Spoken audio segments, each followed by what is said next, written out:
ዛሬ የምንማረው ንባብ የቅዱስ ሉቃስ ወንጌል ምዕራፍ 19 ቁጥር 41 ነው። በመቀጠል እያንዳንዱን ቃልና ፊደል እንማራለን።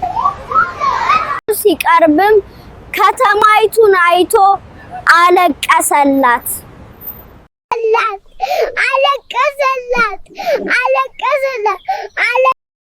ሲቀርብም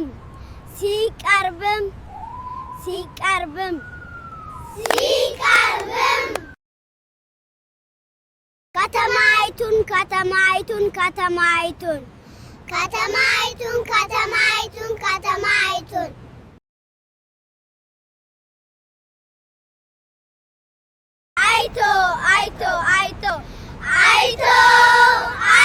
አይቶ